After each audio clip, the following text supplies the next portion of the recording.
Dr. Joglav, 2010 is the year of biodiversity, yet we know that no country has met its targets to protect nature. What needs to be done what needs to be changed in our mindsets in order to ensure a sustainable future? I think to learn from the lesson why we have failed, and most importantly, whatever new target will be adopted, this new target should be owned by all stakeholders. So not only the Minister of Environment, the agencies, but also the private sector, the business, the local authorities, the scientific community, in order to be sure that it will be effectively adopted and implemented. And of course, not only a target, but also means of implementation. We should agree on how to achieve this target, but also monitoring and evaluation.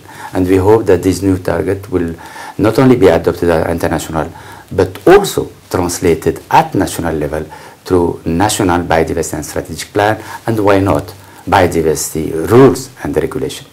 I have no doubt that on 29th of October 2010 we'll have the Aichi Nagoya Protocol on access and benefit sharing. Why? Because it's a legally binding commitment by parties. The 4,000 participants in Curitiba have agreed to finalize the negotiation on the international regime on access and benefit sharing no later than 2010.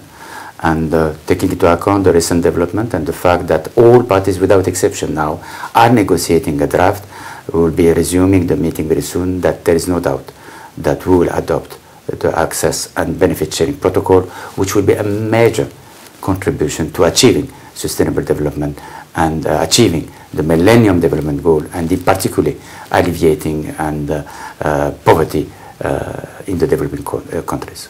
How do you make sure that governments don't cut their spending on biodiversity? I think it will be a short-sighted vision. Of course, maybe they will save a couple of dollars or a couple of euros or a couple of yen, but the cost of this saving will be huge in the future. I think investing in biodiversity is investing in the future. Investing in biodiversity is investing in the life. Investing in biodiversity is investing in future market of tomorrow and ensuring the development of tomorrow. Dr. Joglav, thank you very much. Thank you very much.